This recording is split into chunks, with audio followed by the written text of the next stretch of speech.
பல பெரும் சாதனையாளர்களும் உயர்ந்த ஆளுமைகளும் அலங்கரித்த இந்த பாரம்பரிய மேடை கடந்த வாரம் மாவட்ட ஆட்சித் தலைவர் அவர்களை சிறப்பு விருந்தினராக வரவேற்ற பெருமையை பெற்றது. இன்று மீண்டும் ஒரு முறை மாவட்ட நிர்வாக பொறுப்பில் பணியாற்றும் ஒரு சிறந்த அரசு அதிகாரியை சிறப்பு விருந்தினராக வரவேற்கும் பெரும் மகிழ்ச்சியை பெறுகிறது. வாழ்க்கைக்கான உதாரணங்களை வரலாற்று புத்தகங்களில் தேடாதீர்கள், வாழும் மனிதர்களிடம் தேடுங்கள் என்ற வரிகளுக்கு உயிரூட்டும் ஒரு வாழும் உதாரணம் நமது இன்றைய சிறப்பு விருந்தினர். நமது கல்லூரிக்கு அருகிலுள்ள அந்தியூரில் ஒரு எளிய விவசாய குடும்பத்தில் பிறந்த இவர் சிறு வயதிலேயே கல்வியின் சக்தியை உணர்ந்தவர். அரசு பள்ளியில் மேல்நிலை கல்வியை பயின்ற இவர் தமிழ்நாடு கால்நடை மருத்துவ பல்கலைக்கழகத்தில் அரசு இட ஒதுக்கீட்டில் கால்நடை மருத்துவ படிப்பை முடித்தார். உண்மையான உழைப்பு ஒருபோதும் வீணாகாது என்பதற்கு சான்றாக கல்லூரி படிப்பை முடித்த 6 மாதங்களில் அரசு பணியில் கால்நடை மருத்துவராக தன்னை இணைத்துக் கொண்டார். வனத்துறையில் கால்நடை மருத்துவராக பணியாற்றிய திரு பிரகாஷ் அவர்களை வாழ்க்கை துணையாக கொண்டு குடும்பத்தினரின் ஆதரவோடு தனது லட்சிய பயணத்தை தொடர்ந்தார். இளம் வயதிலேயே கவிதை, கட்டுரை, நாவல் என எழுத்து துறையிலும் பேச்சரங்கங்கள் மற்றும் பட்டிமன்றங்கள் என பேச்சாற்றலிலும் தீவிர ஆர்வம் கொண்டிருந்தார். இவர் ஒரு ஆழமான வாசிப்பாளரும் கூட. தமிழை வாசித்தார், தமிழை நேசித்தார், தமிழும் அவரை நேசித்தது. 7 ஆண்டுகள் கால்நடை மருத்துவராக பணியில் ஈடுபட்ட பிறகு தமிழ்நாடு அரசு பணியாளர் தேர்வு வாரியம் நடத்தும் உயரிய குரூப் 1 தேர்வில் வெற்றி பெற்று மாவட்ட பதிவாளராக பொறுப்பேற்றார். தற்போது திருப்பூர் மாவட்டத்தில் உதவி பத்திர பதிவுத்துறை தலைவராக சிறப்புற பணியாற்றி வருகிறார். இவர் எழுதிய சிறுகதைகள் நள்ளிரவு சூரியன் என்ற பெயரில் நூலாக வெளியிடப்பட்டுள்ளது. கல்லூரி காலத்திலேயே தனது எழுத்துக்காக புகழ்பெற்ற எழுத்தாளர் ஜெயகாந்தன் அவர்களிடம் பரிசும் பாராட்டும் பெற்றவர். தஞ்சை மற்றும் திருவாரூர் மாவட்ட புத்தக திருவிழாக்களில் உரை நிகழ்த்தியுள்ள இவர் சமூகம் மற்றும் பெண் கல்வி குறித்து எழுதுவதிலும் செயல்படுவதிலும் ஆழ்ந்த ஆர்வம் கொண்டவர். தனது பேச்சு முழுவதும் குட்டி குட்டி கதைகளை அழகாக பின்னி பொருத்தி கேட்போரின் மனதை கவர்ந்து சிந்தனையின் எல்லைகளை விரிவுபடுத்தும் ஆற்றல் மிக்க பேச்சாளர். பேச்சரங்கங்களில் இவரது புலமையை அங்கீகரித்து தஞ்சை தமிழ் பல்கலைக்கழகம் இவருக்கு செந்தமிழ் அரசி என்ற பட்டத்தை வழங்கி கௌரவித்துள்ளது. டாக்டர் அப்துல் கலாம் அவர்களைப் போல மாணவர்களுடன் உரையாடுவதிலும் அவர்களின் கனவுகளை தூண்டுவதிலும் மிகுந்த ஆர்வம் கொண்டவர். பெண்ணிற் பெருந்தக்க யாவுள என்கிறது திருக்குறள். நிமிர்ந்த நன்னடை, நேர்கொண்ட பார்வை, நிலத்தில் யாருக்கும் அஞ்சாத நெறி, திமிர்ந்த ஞானச் செருக்கு என்று பெண்களின் பெருமையை பாடுகிறான் புலவன் பாரதி. ஒரு ஆண் கல்வி கற்றால் ஒரு குடும்பம் உயர்கிறது, ஒரு பெண் கல்வி கற்றால் ஒரு சமுதாயமே உயர்கிறது. இந்த உண்மையை தனது வாழ்க்கை பயணத்தால் நிரூபித்து வாழும் ஒரு உதாரணம் நமது இன்றைய சிறப்பு விருந்தினர் அவர்கள்.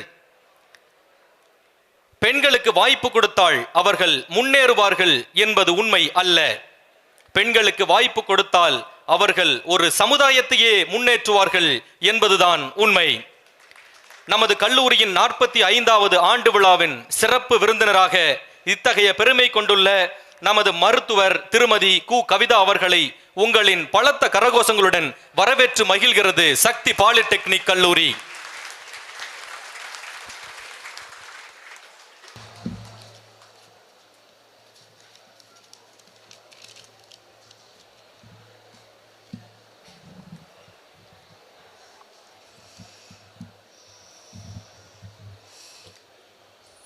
சக்தி பாலிடெக்னிக் கல்லூரி 45ஆம் ஆண்டு விழா திருவாளர் டாக்டர் என் மகாலிங்கம் அவர்களின் ஆசீர்வாதத்தோடு சிறப்பாக நடைபெற்று கொண்டிருக்கிறது. இவ்விழாவை தலைமையேற்று நடத்தி கொண்டிருக்கும் சக்தி பாலிடெக்னிக் கல்லூரியின் தாளாளர் மற்றும் இயக்குனர் அவர்களுக்கும் குமரகுரு அக்ரி யூனிவர்சிட்டியின் தாளாளர் அவர்களுக்கும் என்னுடைய முதற்கண் காலை வணக்கத்தை தெரிவித்துக் கொள்கிறேன். அவதாரங்கள் 10, கோள்கள் 9, திசைகள் 8, கிழமைகள் 7, சுவைகள் 6, திணைகள் 5, வேதங்கள் 4, கனிகள் 3, 2 இனங்கள், ஆனால் ஒழுக்கம் மட்டும் 1. அந்த ஒழுக்கத்தில் சிறந்து விளங்குகிற சக்தி பாலிடெக்னிக் கல்லூரி மாணவ மாணவிகளுக்கு என்னுடைய சிறப்பு காலை வணக்கத்தை தெரிவித்துக் கொள்கிறேன்.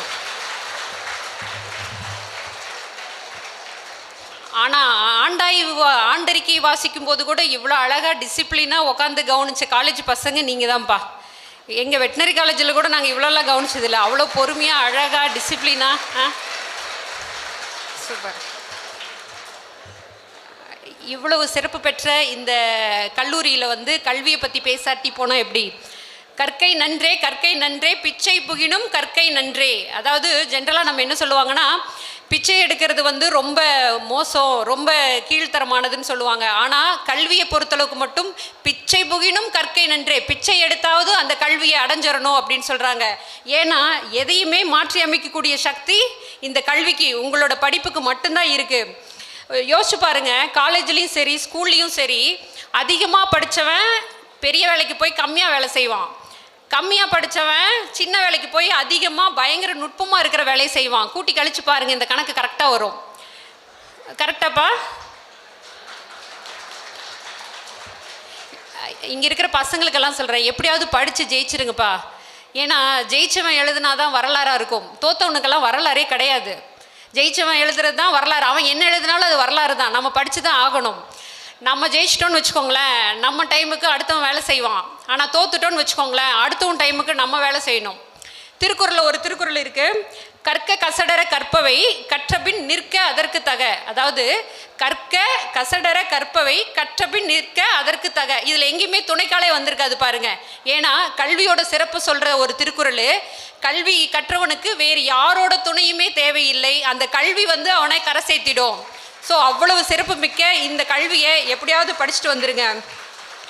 இதுக்கு சார் சொன்ன மாதிரி நான் என்னுடைய வாழ்க்கையவே ஒரு சின்ன உதாரணமாக சொல்கிறேன். நான் வந்து மேப்லலாம் என்னோடய ஊர்லாம் இருக்காது, ஒரு சின்ன கிராமம் இல்லைப்பா, குக்கிராமத்திலிருந்து அந்த பின்புலத்தில், எனக்கு பெரிய பின்புலமெல்லாம் கிடையாது. என் குடும்பத்தோட முதல் தலைமுறை பட்டதாரி நான்.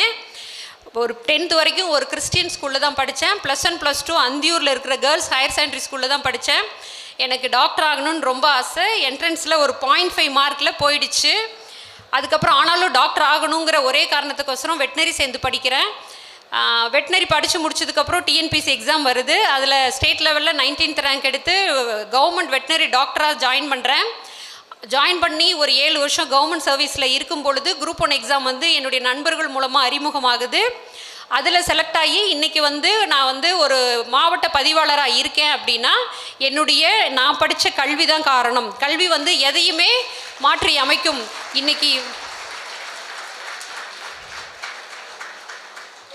இன்னைக்கு என்னோட குடும்ப சூழ்நிலை, என்னுடைய பொருளாதாரம், இன்றைக்கி கவர்மெண்ட் சர்வீஸில் 1.25 லட்ச ரூபாய் நான் சம்பளம் வாங்குகிறேன். என்னுடைய பொருளாதாரம் உயர்ந்திருக்கு, என்னுடைய சமூக தரம் உயர்ந்திருக்கு, என்னுடையது மட்டும் இல்லை, என்னுடைய தலைமுறையோட வாழ்க்கை தரம் உயர்ந்திருக்குன்னா அதுக்கு இந்த கல்வி மட்டும்தான் காரணம். இந்த கல்வி எனக்கே வரும்போது உங்களுக்கெல்லாம் இன்னும் சிறப்பாக வரும். ஏன்னா தொழிற்கல்வியில் இருக்கிறீங்க, உங்களுக்கு எப்படியும் இந்த கல்வி வந்து சோறு போட்டுரும். எப்படியாவது படிச்சிருங்கப்பா. ரெண்டாவது, நம்ம காலேஜில் ரொம்ப குரூஷியலான பீரியடில் இருக்கீங்க. ரொம்ப முக்கியமான விஷயம் என்னென்னா, உங்கள் ஃப்ரெண்ட்ஸை நீங்கள் தேர்ந்தெடுக்கிறதுல ரொம்ப கவனமாக இருக்கணும். ஏன்னா சரியான ஃப்ரெண்டுங்கிறவன் வந்து பார்த்தீங்கன்னா ஒரு சரியான ரூட்டில் போகிற ட்ரெயினில் ஏறுற மாதிரி. இப்போ தானப்பா சொன்னேன், எல்லாரும் அமைதியாக கேட்குறீங்கன்னு. சரியான ரூட்டில் போகிற ட்ரெயினில் ஏறுற மாதிரி. அவன் கூட ஏறிட்டோம்னா அவன் பாட்டுக்கு கூட்டிகிட்டு போயிடுவான். இதே ஒரு தப்பான ஃப்ரெண்டுங்கிறவன் தப்பான ரூட்டில் போகிற ட்ரெயினில் ஏறுற மாதிரி. நம்ம எவ்வளோ தூரம் நம்ம அவனை கண்டுபிடிச்சி உடனே ட்ராப் பண்ணி இறங்குறோமோ அவ்வளோ சீக்கிரம் நம்மளோட இடத்த நம்ம அடைஞ்சிடலாம். என்னோட எக்ஸாமுக்கு கூட என்னோட கரியர் கூட வெட்டினரியோடவே முடிஞ்சிருக்கும். ஆனால் என்னுடைய நண்பர்கள் ஒரு 2 பேர் வந்து இந்த மாதிரி குரூப் எக்ஸாம் ப்ரிப்பேர் பண்ணும்போது நீயும் படிப்பா அப்படின்னு சொன்னாங்க. அந்த நண்பர்களோட உறுதுணையோட, அந்த நண்பர்களோட ஊக்குவிப்போட இந்த குரூப் எக்ஸாம் எழுதணும், ஃபஸ்ட் அட்டெம்ப்ட்லேயே கிளியர் பண்ணியிருக்கிறோன்னா அதுக்கு என்னுடைய நட்பு வட்டங்கள் தான் முக்கியம். அது மாதிரி உங்களோட நட்பு வட்டங்களை அமைக்கிறதுல நீங்கள் ரொம்ப கவனமாக இருந்துக்கோங்க. எத்தனை பேர்த்துக்கு திங்கக்கிழமை காலேஜ் வரத்துக்கு போர் அடிக்குதுப்பா? எல்லாத்துக்குமே வா? பாதி பேர்த்துக்கா? ஓகே, என்னப்பா சரி. அப்போ மீதி பேரெல்லாம் இன்ட்ரெஸ்டாக வரீங்க, ரொம்ப சந்தோஷம். எனக்கு கூட திங்கக்கிழமை காலையில் வேலைக்கு போகிறதுக்கு ரொம்ப போர் அடிச்சிட்டு இருந்துச்சு. சார் அக்ரி யூனிவர்சிட்டி சார் இருந்தார், இப்போ கிளம்பிட்டாருன்னு நினைக்கிறேன், அதனால் தைரியமாக சொல்லலாம். என் ஃப்ரெண்டு ஒருத்தங்க வந்து அக்ரி படித்தவங்க, அவங்களுக்கு வேலை கிடையாது. அவர்கிட்ட சொல்லுவேன், உனக்கு என்னப்பா ஜாலி, ஹவுஸ் ஒய்ஃப் தானே நீ, நான் திங்கக்கிழமை காலையில் எழுந்திரிச்சு வேலைக்கு ஓடணும் அப்படின்னு சொன்னேன். ஆனால் அப்போ அவங்க சொன்னாங்க, வேலைக்கு போகிறவரோட திங்கக்கிழமையை விட வேலைக்கு போகாதவங்களோட திங்கக்கிழமை ரொம்ப கொடுமையாக இருக்கும். ஏன்னா நம்ம அவ்வளோ ஆசீர்வதிக்கப்பட்டவங்க. திங்கக்கிழமை எந்திரிச்சு காலேஜுக்கும் வேலைக்கும் கிளம்புறோம், ஆனால் அவங்க வீட்டில் உட்காந்து அந்த வீட்டு வேலையை தான் செய்கிறாங்க. ஆக அதுக்கப்புறம் திங்கக்கிழமை எனக்கு போர் அடிக்கிறதே கிடையாது. என் ஆஃபீஸ் ஸ்டாஃபு கூட வந்திருக்காங்க, கேளுங்க. எல்லா திங்கக்கிழையும் பர்ஃபெக்டாக 10 மணிக்கு ஆஃபீஸில் ஆஜராயிடுறேன். ஏன்னா திங்கக்கிழமையோட கொடுமையை தெரிஞ்சவங்க நாங்கள். இங்கே எத்தனை பேர்ப்பா செல்ஃபோன் வச்சுருக்கீங்க? எல்லாருமே வச்சுருப்பீங்க. எல்லோரும் ஃபேஸ்புக்கு, இன்ஸ்டாகிராமு, ட்விட்டர் எல்லா அக்கௌண்ட் வச்சுருப்பீங்க. யூடியூப் இன்ஃப்ளூயன்சர்ஸ் யாராவது இருக்கீங்களாப்பா? சொல்ல மாட்டீங்க, ஏன்னா காலேஜ் வாத்தியார் இருக்காங்க. சரி, ரைட்டு, சரியா? இது செல்ஃபோனை பற்றி என்ன சொல்லணும்னா, நம்மளுக்கு பேங்க் அக்கௌண்ட்டில் பேலன்ஸ் ஏற்றுற வரைக்கும் இந்த சோஷியல் அக்கௌண்ட் இருந்தாலும் கொஞ்சம் தள்ளி இருங்கப்பா. ஏன் சொல்கிறேன்னா, ஒரு சின்ன கதை சொல்கிறேன். ஒரு ராஜா இருந்தாரா. ராஜாவுக்கு வந்து ஒரு அடிமை எப்பவுமே கூடவே இருப்பாராம். ராஜா எங்கே போனாலும் போவாராம், ராஜா எங்கே வந்தாலும் வருவாராம். சாப்பிடும்போது கூட ராஜாவுக்கு முன்னாடி அவர் சாப்பிட்ருவாராம். இப்படியே இந்த அடிமை நம்ம பின்னாடியே தெரிஞ்சிட்டு இருக்காருன்னு ஒரு நாள் வந்து ராஜா வந்து கேட்டாரா, எப்பா உனக்கெல்லாம் எதுவுமே ஆசையே இல்லையா அப்படின்னதுக்கு சொன்னாரா, எனக்கு ஒரு ஆசை இருக்குது ராஜா அப்படின்னுட்டு. சரி, என்ன ஆசை அப்படின்னதுக்கு, நான் ஒரு நாளைக்கு ராஜா ஆகணும், ஒரு நாளைக்கு ராஜா ஆகணும்னு சொன்னாராம். ஒரு நாள் முதல்வர் மாதிரி. சரி, ஒரு நாளில் இந்த அடிமை என்ன பண்ணிட போகுது அப்படின்ட்டு ராஜா வந்து சரி அப்படின்னுட்டாரா. இந்த அடிமை வந்து ராஜா ஆயிட்டாரு. போட்ட முதல் கையெழுத்தே ராஜாவை பிடிச்சி ஜெயிலில் போடுங்கன்னு போட்டாராம். சரியா? போட்டுட்டு அன்னைக்கு சாயந்தரமே ராஜாவுக்கு தலையை வெட்டிருங்கன்னு தீர்ப்பு சொல்லிட்டாராம். முடிஞ்சுதா? இது மாதிரி தான் இது. இந்த அடிமைங்கிறது என்னென்னா செல்ஃபோன் தான். ரீல்ஸ் பார்க்க பார்க்க பார்க்க பார்க்க பார்க்க பார்க்க அது நம்மளை உள்ளே இழுத்து ஒரு நாள் நம்மளோட ஆளையே முடிச்சிடும். இப்போல்லாம் காலேஜ் பசங்கிட்ட ஒரு புது டெக்னிக் வேர்டு வருது, டிப்ரெஷன்ப்பா. எதுக்குனாலும் டிப்ரெஷனு. என்ன டிப்ரெஷன் தெரில. இருக்காப்பா டிப்ரெஷன் யாருக்காச்சும்?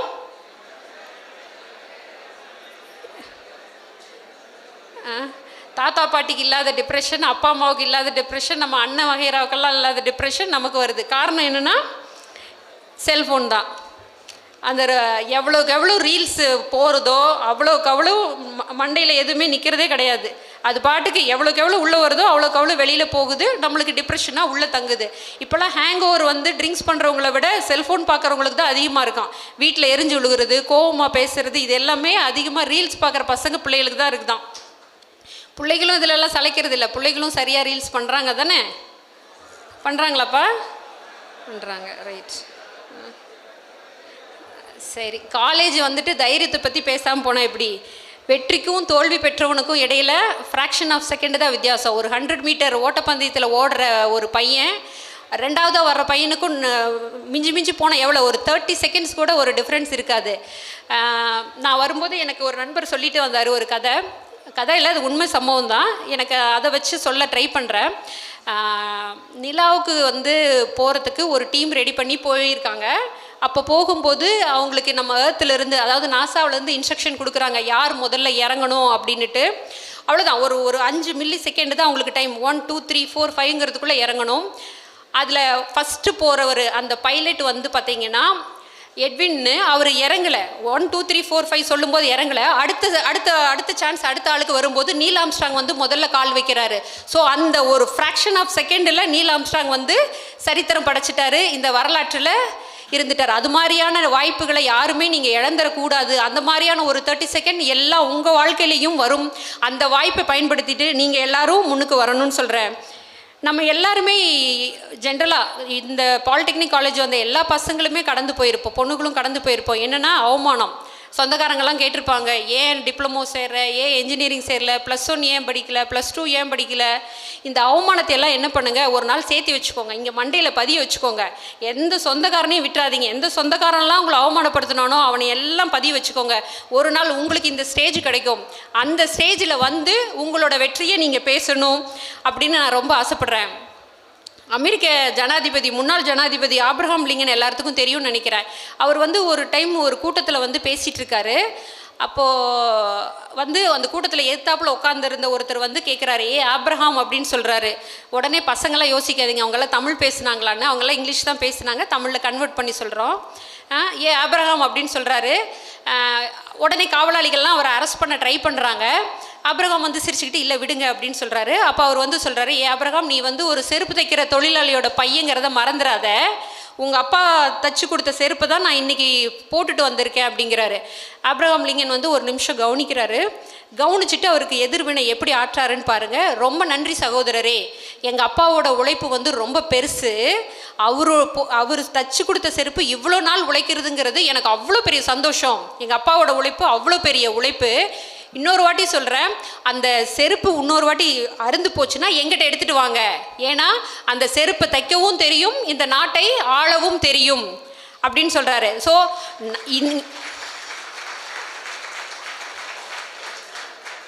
இங்கே இருக்கிறதுல எத்தனை பேர் நம்ம அப்பா அம்மா வேலையை வெளியில் சொல்கிறோம் சொல்லுங்கள்? அதில் யாருக்காவது ஒரு குறுகிய மனப்பான்மை இருக்கான்னு?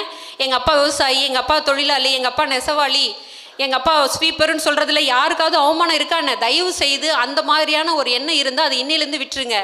அப்பா அம்மா எந்த வேலை செஞ்சாலும் உங்களை இந்த இடத்துக்கு கொண்டு வந்திருக்காங்கன்னா அவங்களுக்கு ஒரு நன்றி உணர்வோடு இருங்க. காமராஜர் வந்து ஒரு வாட்டி முதலமைச்சராக இருந்த பொழுது அவர்கிட்ட வந்து ஒரு சில அப்ளிகேஷன்ஸ் வந்து வந்திருக்கு. எதுக்குன்னா மெடிக்கல் காலேஜில் சேர்கிறதுக்கு நிறைய அப்ளிகேஷன்ஸ் வந்து வந்திருக்கு. ஒரு 100-150 அப்ளிகேஷன்ஸ் பக்கம் இருக்குது. அவரோட உதவியாளர் வந்து அவர்கிட்ட கொண்டு வந்து கொடுத்துட்டு போயிட்டார். ஐயா இதில் ஒரு 30 வந்து நம்ம சிபாரிசு பண்ணணும். அதாவது அப்போல்லாம் மெடிக்கல் காலேஜில் சேரணும்னா முதலமைச்சரோட சிபாரிசு கடிதம் வேணும். ஒரு 30 பேர்த்த செலக்ட் பண்ணணும் அப்படின்னு சொல்லிட்டு சொல்கிறாரு. அப்போது யோசிக்கிறார் காமராஜர், எப்படி செலக்ட் பண்ணுறது அப்படின்ட்டு. அப்புறம் சொல்கிறாரு உதவியாளரை, நீ ஒரு 5 நிமிஷம் வெளியில் வெயிட் பண்ணுப்பா அப்படின்னு சொல்கிறாரு. உதவியாளர் வெளில போயிடுறாரு. ஒரு 5 நிமிஷம் கழித்து மறுபடியும் மணி அடித்து கூப்பிடுறாரு. உதவியாளர் வந்து உள்ளே வந்துடுறாரு. 30 அப்ளிகேஷன் எடுத்து அவர் கையில் கொடுக்குறாரு. அந்த உதவியாளருக்கு ரொம்ப ஆச்சரியம். எப்படி இவர் செலக்ட் பண்ணியிருப்பார்? ஏற்கனவே இவருக்கு லிஸ்ட்டு கொடுத்துருப்பாங்களா? வேறு ஏதாவது சிபாரிசு, பெரிய ஆட்கள் சிபாரிசு கொடுத்துருப்பாங்களான்னு அவருக்கு யோசிச்சு ஒரு மாதிரி தலையை வலிக்க ஆரம்பிச்சிருச்சு. கடைசியாக வேறு வழியே இல்லாமல் காமராஜர் டீ கேட்குறாரு, ஐயா எப்படிங்க ஐயா அந்த 30 பேர் தான் அதுவும் 5 நிமிஷத்தில் செலக்ட் பண்ணிங்க? நீங்கள் ஏற்கனவே ஏதாவது லிஸ்ட்டு வச்சுருந்தீங்களா அப்படின்னு. அப்போ வந்து அவர் சொல்கிறாரு, இல்லை இந்த அப்ளிகேஷன்ஸ் எல்லாம் பார்க்கும்போது பேரண்ட்ஸு சைனு, அப்பா அம்மா பெற்றோர் கையொப்பத்தில் யார்தெல்லாம் கை நாட்டு இருந்துச்சோ கை நாட்டு இருந்த அப்ளிகேஷன்ஸை தான் எடுத்தேன். ஏன்னா அவங்க தான் வந்து இந்த மெடிசன் படிக்கிறதுக்கு தகுதியான பசங்கன்னு நான் தீர்மானித்தேன். ஆக முதல் தலைமுறை பட்டதாரிகளாக அவங்க வரணுங்கிறத நான் ஆசைப்பட்டேன்னு சொன்னார். அது மாதிரி இந்த உலகத்திலே சயின்டிஃபிக்காக ப்ரூவ் ஆகிருக்கு, முதல் தலைமுறை குழந்தைகள் தான் எல்லா ஸ்ட்ரெஸ்ஸையும் தாங்குறாங்க, எல்லாத்துலேயும் ஜெயிக்கிறாங்கன்னு. அது மாதிரி தான் இதில் நிறைய பேர் முதல் தலைமுறை பட்டதாரிகளாக தான் இருப்பீங்கன்னு நினைக்கிறேன். இதில் யாருப்பா முதல் தலைமுறை பட்டதாரி? ஃபஸ்ட்டு உங்கள் வீட்டில் இருந்து முதல் கிராஜுவேஷன் வருது. ஸோ பெரும்பான்மையானவங்க நீங்கள் தான் இருக்கீங்க. ஸோ ரொம்ப சந்தோஷம்ப்பா. அதாவது ஈகோவில் 2 ஈகோ இருக்குது. ஒன்று வந்து குட் ஈகோ, இன்னொன்று வந்து பேட் ஈகோங்கிறது. அதாவது எப்பவுமே ஒரு நல்ல ஈகோ, நான் ஜெயிப்பேன், நான் ஜெயிக்கணும், நான் கண்டிப்பாக இந்த லைஃப்பில் ஜெயிப்பேங்கிற ஒரு நல்ல ஈகோ வந்து உங்களை வந்து வெற்றியை நோக்கி அழைச்சிட்டு செல்லும். உங்களுக்கு ஒரு பர்சனாலிட்டியை இன்ட்ரடியூஸ் பண்ணுறேன். ஹெலன் கெல்லர்னு ஒருத்தங்க. அவங்களுக்கு வந்து அந்த அம்மாவுக்கு வந்து காது கேட்காது, வாய் பேச முடியாது, கண்ணு தெரியாது. எப்பவுமே 2 குறைபாடுகள் தான் அதிகபட்சம் இருக்கும். ஆனால் அவங்களுக்கு வந்து 3 குறைபாடுகள். காதும் கேட்காது, வாயும் பேச முடியாது, கண்ணும் தெரியாது. ஆனால் அவங்க வந்து 11 புக்கு எழுதியிருக்காங்கன்னு சொன்னால் நம்புவீங்களா? அவங்களுக்கு வந்து ஒரு அருமையான ஆசான், அன்னி சலைவான்னு ஒரு அருமையான ஆசான். அவங்களுக்கு எல்லாமே சைகை மொழியில் தான் சொல்லி கொடுப்பாங்க. அப்பேற்பட்ட ஆசிரியர் கிடைச்சதுனால அந்த அவங்க ஹெலன் கெல்லர் வந்து அத்தனை புத்தகங்கள் எழுத முடியும். அது மாதிரி உங்களுக்கு கிடைச்ச எல்லா வாத்தியார்களுமே அன்னி சலைவான் மாதிரி அவங்க உங்களுக்காக உழைக்கிறதுக்கு தயாராக இருக்காங்க. நீங்கள் கொஞ்சம் எஃபர்ட்ஸ் போடுங்களேன். இந்த உலகத்தையே தன்னோட குடையின் கீழே கொண்டு வந்தார் இல்லையா அலெக்சாண்டர். உங்களுக்கு நிறைய பேர்த்துக்கு அலெக்சாண்டர் பற்றி தெரியும். அலெக்சாண்டரோட வாத்தியார் பேர் வந்து அரிஸ்டாட்டில். அலெக்சாண்டரை வந்து ஒரு வாட்டி கேட்குறாங்க, நீங்கள் எப்படி இவ்வளவு பேர்த்த உங்களுக்கு கீழே கொண்டு வந்தீங்கன்னு. அப்போ அலெக்சாண்டர் வந்து சொல்கிறாரு, நான் வந்து இந்த உலகத்துக்கு வந்ததுக்கு வேணால் எங்கள் அப்பா அம்மா காரணமாக இருக்கலாம், ஆனால் இந்த உலகத்தையே என்னோட காலடிக்கு கீழே கொண்டு வந்ததுக்கு காரணம் அரிஸ்டாட்டில்ங்கிற என்னோட வாத்தியார் தான். அது மாதிரி தான் இங்கே இருக்கிற ஒவ்வொருத்தரையும் நான் அலெக்சாண்டராக தான் பார்க்குறேன். உங்களுடைய ராஜ்யத்தை, உங்களுக்கு கீழே ராஜ்யத்தை கொண்டு வரதுக்கு இங்கே நிறைய அரிஸ்டாட்டில்கள் வந்து காத்திருக்காங்க. தயவு செய்து உங்களுடைய ஆசான்களை பயன்படுத்திக்கோங்க. நிறைய டைமில் வந்து பார்த்திங்கன்னா நம்ம தோல்வியை விட தோல்வி அடைஞ்சிருவோங்கிற பயத்திலேயே நிறைய பேர் முயற்சி செய்யாமல் இருக்கோம். அப்படியெல்லாம் இருக்கக்கூடாது. இப்போ நிறைய பேர் தமிழ் மீடியத்துலேருந்து வந்திருப்பீங்க. உங்களுக்கு ஒரு சின்ன ஒரு இது இருக்கும், என்னடா நம்ம +1 +2 படிக்காமல் டைரெக்டாக வந்து இதுக்கு வந்துட்டோமே, அந்த ஒரு சின்ன இன்ஃபீரியாரிட்டி காம்ப்ளெக்ஸ் கூட இருக்க வேண்டாம். அதுக்கு ஒரு உதாரணம் சொல்கிறேன். நான் வந்து தமிழ் மீடியத்துலேருந்து வந்தவன். என்னோடய காலேஜுக்கு போகும்போது எல்லாமே ஆங்கிலத்தில் தான் இருக்குது. எனக்கு ரொம்ப கஷ்டமாக இருந்துச்சு. நான் படிக்க முடியாது அப்படின்னு சொல்லிட்டு வீட்டுக்கு வந்துட்டேன். திங்கக்கிழமை எங்கள் அப்பா காலேஜில் கொண்டு வந்து விடுவார். நாமக்கல் வெட்டினரி காலேஜில் படித்தேன். காலேஜில் கொண்டு வந்து விடுவார். திங்கக்கிழமை சாயந்தரமே பஸ்ஸில் கிளம்பி வந்துடுவேன். திருப்பியும் நம்ம ஊர் பழக்கம் தெரியும் இல்லைங்களா, பிள்ளைக்கு பேய் பிடிச்சிருச்சு, யாரோ செய்வனை வச்சுட்டாங்க அப்படின்னு எல்லா கோவிலுக்கும் கூட்டிகிட்டு போயிட்டு திருப்பி அடுத்த வாரம் திங்கக்கிழமை கொண்டு போய் எங்கள் அப்பா விடுவார். ஆனால் அங்கே பேய் பிடிச்சது இங்கிலீஷ் தான். எனக்கு இங்கிலீஷ் வரல, அதனால் படிக்க மாட்டேன்னு சொன்னேன். அடுத்த வாரமும் கொண்டு போய் விடுவாங்க. அடுத்த வாரமும் கிளம்பி வந்தேன். அதுக்கப்புறம் எனக்கு ஒரு என்னோடய கோஆர்டினேட்டர் டாக்டர் மால்முருகன் ஒரு சார் இருந்தார். அவர் என்னை கூப்பிட்டு தனியாக அட்வைஸ் பண்ணார். என்னப்பா உனக்கு பிரச்சனை அப்படின்னு கேட்கும்போது, எனக்கு ஒன்றுமே புரியல சார், எனக்கு அனாட்டமி புரியலை, ஃபிசியாலஜி புரியல, பயோகெமிஸ்ட்ரி புரியலன்னு சொல்லும்போது அவர் சொன்னார், ஒரு டிக்ஷனரி வாங்கி கொடுத்தாரு. உனக்கு என்ன புரியலையோ நீ அதை அப்படியே இங்கிலீஷில் எழுதிட்டு வா. போன்லாம் வந்து பார்த்திங்கன்னா டிபியா ஃபிபுலா அப்படிங்கிறதுலாம் டிஐபிஐஏலாம் எழுத மாட்டேன், டிபிஇஏ, அதாவது தமிழ்லேயே எழுதிட்டு வருவேன். ஸோ அந்தளவுக்கு என்னோடய வாத்தியார் என்னை கைட் பண்ணாங்க. அதுக்கப்புறம் காலேஜில் நான் டிஸ்டிங்ஷனில் பாஸ் பண்ணி வெளியில் வந்தேன். ஸோ முயற்சி செஞ்சோன்னு வச்சுக்கோங்களேன், கண்டிப்பாக எல்லாத்துனாலையும் முடியும். எந்த பின்புலமே இல்லாத என் ஊருக்கெல்லாம் வந்து பார்த்திங்கன்னா ஒரே பஸ்ஸு தான் வந்துட்டு போகும். 6 டைமு ஒரே பஸ்ஸு தான் வந்துட்டு போகும். அந்த மாதிரி பின்புலத்தில் இருந்த நானே வரும்போது நீங்கள்லாம் ஒரு ஒரு ஒரு நம்பகத்தன்மை வாய்ந்த ஒரு சிறப்பான ஒரு எஜுகேஷனல் இன்ஸ்டிடியூஷனில், அது தொழிற்கல்வி படிச்சுட்டு இருக்கிறீங்க. உங்களுக்கெல்லாம் எதிர்காலம் ரொம்ப சிறப்பாக அமையணும். இங்கே இருக்கிற பொம்பளை குழந்தைகளுக்கு சொல்கிறேன் நான், யாராவது உங்களை பார்த்த நீ ரொம்ப அழகாக இருக்க அப்படின்னு சொன்னாங்கன்னு வச்சுக்கோங்களேன், அவன் மூஞ்சிலே அடுத்த வாட்டி முழிக்காதீங்க. ஏன்னா புற அழகை அப்ரோச் பண்ணுற யாருமே உங்களுக்கு சரியான நண்பராக தொடரத்துக்கு தகுதி இல்லாதவங்க. உங்களுடைய அக உணர்வை மதித்து, உங்களுடைய திறமையை மதித்து யார் வராங்களோ அவங்கள நம்பி நீங்கள் தொடர்ந்து நண்பராக பயணிங்க. எந்த ஒரு பிரியத்திலையும், அதீத பிரியத்தில் கூட உங்களோட பர்சனல் ஃபோட்டோஸை ஷேர் பண்ணாதீங்க. எப்பேற்பட்ட அதீத பிரியமாக இருக்கட்டும், உங்களுக்கும் அந்த ஆண் நண்பருக்கும் உங்களுக்கும் அந்த பெண் தோழிக்குமான எவ்வளவு பெரிய ஒரு ஒரு ஒரு புரிதல் இருந்தால் கூட உங்களுடைய பர்சனல் ஃபோட்டோஸை தயவு செய்து ஷேர் பண்ணாதீங்க. அப்படியே ஷேர் பண்ணி வெளியில் போயிடுச்சுன்னா கூட அதை பொருட்படுத்த வேண்டிய அவசியம் இல்லை. ஏன் சொல்கிறேன், ஒரு பெண்ணாக நான் ஏன் சொல்கிறேன்னா, இந்த உடலும் சரி கற்பும் சரி உடல் சார்ந்தது மட்டுமல்ல, அது மனம் சார்ந்ததும் கூட. இதில் ஒரு கதை வந்து ஒரு எழுத்தாளர் எழுதியிருந்தாங்க. அதாவது ஒரு பொண்ணு வந்து தன்னுடைய பர்சனல் ஃபோட்டோ வெளியில் ஷேர் ஆகிடுச்சு அப்படிங்கிற ஒரு காரணத்துக்காக ஒரு தவறான முடிவை எடுத்து அந்த பொண்ணு ட்ரை பண்ணும்போது அவங்க அப்பா பார்த்து அவளை காப்பாற்றிடுறாங்க. அந்த அப்பா வந்து அந்த பொண்ணை வந்து ஒரு மகப்பேறு மருத்துவமனைக்கு கூட்டிகிட்டு போகிறாங்க. அவங்க வீட்லேயே எல்லாரும் என்ன நினைக்கிறாங்க, யாரையும் வரவேணான்னு சொல்லிட்டு அவர் கூட்டிகிட்டு போகிறாரு. ஓகே, அப்பா வந்து நம்மளை டவுட் பண்ணுறாரு, மகப்பேறு மருத்துவமனைக்கு கூட்டிகிட்டு போகிறாருன்னு அந்த பொண்ணு யோசிக்கிறா. உள்ளே போயிட்டு அவர் போய் டாக்டர்கிட்ட ஒரு வார்த்தை பேசிட்டு வராரு. அந்த அப்பாவோட நண்பர் தான் அந்த டாக்டரு. பேசிட்டு வராரு. பேசிட்டு வந்ததுக்கப்புறம் இந்த பொண்ணு அந்த டாக்டரை கைப்பிடிச்சி உள்ளே இழுத்துட்டு போகிறாரு. எங்கன்னா பிரசவ வார்டுக்குள்ளே. பிரசவ வார்டு உள்ளே போகும்போது அந்த தாய் அனுபவிக்கிற வேதனையே, அந்த உடலில் துணி இல்லாமல் அந்த அந்த அம்மா அனுபவிக்கிற வேதனையை பார்க்கும் பொழுது நிர்வாணம் என்பது உடல் சார்ந்தது இல்லை, உள்ளம் சார்ந்தது. அதனால் பெண் குழந்தைகளை தயவு செய்து உங்களுடைய ஃபோட்டோ யாருக்கும் ஷேர் பண்ணாதீங்க. அப்படியே ஷேர் ஆயிடுச்சுன்னா கூட அதற்காக யாருமே எந்த விதமான முடிவையும் தவறான பாதையை நோக்கி பயணிக்க வேண்டிய அவசியம் இல்லை. இந்த இடத்துல நம்மளுடைய உடல் உறுப்புகள் எல்லாம் அடுத்த இன விருத்திக்காக தான் கடவுளால் படைக்கப்பட்டிருக்கிறத ஒழிய உங்களை பிளாக்மெயில் பண்ணுறதுக்காக எந்த ஒரு விஷயமும் இங்கே இல்லை. அடுத்தது, நான் பொதுவாக போகிற எல்லா மேடைகள்லையும் சொல்கிற விஷயம் என்னென்னா, உங்கள் காலேஜ் புத்தகங்கள் மட்டுமே உங்களுக்கு உலகத்தை கற்றுக் கொடுக்காது. இந்த உலகத்தில் காலேஜிலேருந்து வெளியில் வரும்போது உங்களுக்கு வேறு ஒரு உலகம் காத்துக்கிட்டு இருக்குது. அந்த உலகம் ரொம்ப கொடுமையாக இருக்கும். இங்கே சந்திக்கிற ப்ரொஃபஸர்கள் வணக்கம் சொல்லி சந்தோஷமாக உங்களை எதிர்பார்க்குற மாதிரி வெளியில் சமுதாயத்தில் மனிதர்கள் உங்களை அவ்வளவு ஈஸியாக வரவேற்கிறதுக்கு இங்கே யாரும் இல்லை. அப்போ உங்களுக்கு இந்த புத்தக அறிவு மட்டுமே பத்தாது. அதாவது உங்கள் ஸ்கூல் புத்தக அறிவு மட்டுமே பத்தாது, வெளி உலக புத்தக அனுபவங்கள் உங்களுக்கு வேணும். நான் சிபாரிசு பண்ணுற ஒரு புக்குன்னா த சீக்ரெட்டுன்னு ஒரு புக் இருக்குது, த ரகசியம்னு ஒரு புக் இருக்குது. அந்த புக்கை தயவு செய்து எல்லாருமே வாங்கி படிங்க. உங்களோட அதாவது இந்த பிரபஞ்சத்துக்கு ஒரு சக்தி இருக்குது. கடவுள் இருக்காரா இல்லையாங்கிறது எனக்கு தெரியாது, ஆனால் இந்த பிரபஞ்சத்துக்கு ஒரு சக்தி இருக்குது. நீங்கள் என்ன நினைக்கிறீங்களோ அதுவாகவே ஆவீங்க. நீங்கள் எதை தேடிக்கொண்டிருக்கிறீர்களோ அதுவும் உங்களை தேடிக்கொண்டே இருக்கிறதுன்னு ரூமி சொல்கிறாரு. நீங்கள் எதை ஆகணும்னு நினைக்கிறீங்களோ அதை நீங்கள் உங்களுக்குள்ள ஆயிட்ட மாதிரியே நினைக்கணும். அதாவது ஒரு நம்ம கிராமத்தில் ஒரு பழமொழி சொல்லுவாங்க இல்லையா, பட்ட காலிலேயே படும் கெட்ட குடியே கெடும். அது என்ன தெரியுமா காரணம்? நம்ம ஒரு விஷயத்தை நினச்சி அழுகும்போது அந்த அழுகை உங்களை சேர்ந்து சேர்ந்துக்கிட்டே இருக்கும். ஒரு விஷயம் நினச்சி சந்தோஷப்படும் போது அந்த சந்தோஷம் உங்களை சேர்ந்துக்கிட்டே இருக்கும். அதை விட ரொம்ப முக்கியமான பண்பு குழந்தைகளை நீங்கள் எல்லாருமே வளர்த்திக்கணும்னு நான் நினைக்கிற விஷயம் கிராட்டிடியூட். அதாவது நன்றி உணர்வோடு இருங்க. உங்களை படைச்ச கடவுளுக்கு நன்றி உணர்வோடு இருங்க, உங்கள் அப்பா அம்மாவுக்கு நன்றி உணர்வோடு இருங்க, உங்கள் ஆசிரியர் பெருமக்களுக்கு நன்றி உணர்வோடு இருங்க. இன்றைக்கி இவ்வளோ பெரிய விழாவை ஆரம்பித்து கொடுத்த எல்லாத்துக்குமே நன்றியுடனோடு இருங்க. அந்த நன்றிங்கிறது ஒரு மேக்னெட்டிக் பவர் மாதிரி, அது மேலும் மேலும் உங்களுக்கு ஒரு சிறப்பான விஷயத்தை கொண்டு வரும். இதை பற்றி கூட த கிராட்டிடியூடுன்னு ஒரு புத்தகம் இருக்குது. முடிஞ்சால் நிறைய புத்தகங்கள் வாசிங்க.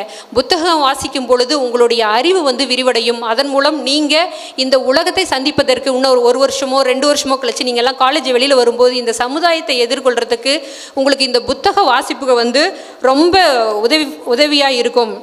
நான் ஜென்ரலாக பெற்றவங்களுக்கு என்ன சொல்லுவேன்னா, குழந்தைகளுக்கு ஜென்ரலாக நம்ம என்ன சொல்லுவோம், நம்ம வீட்டு பெரியவங்களாம் என்ன சொல்லுவாங்கன்னா, பெரியவங்களும் வந்திருக்கீங்கன்னு நினைக்கிறேன், என்ன சொல்லுவாங்கன்னா, நீ என்னையெல்லாம் கடைசி காலத்தில் பார்த்துக்க வேணாம்ப்பா, நீ சம்பாரித்து வேலைக்கு போனால் போதும் அப்படி சொல்லி வளர்த்தாதீங்க பெற்றோர்களே. உங்கள் குழந்தைகளுக்கு நீங்கள் சொல்லிக் கொடுங்க, என்ன கடைசி காலத்தில் நீ தான் பார்த்துக்கணும், என்னோட மனைவியை நீ தான் பார்த்துக்கணும், எங்களில் 2 பேர்த்தில் யார் முன்னாடி போயிட்டாலும் இன்னொருத்தங்கள் சேர்ற வரைக்கும் அவங்கள கௌரவத்தோடு நடத்தணுங்கிறத உங்கள் குழந்தைகளுக்கு சொல்லிக் கொடுங்கள்.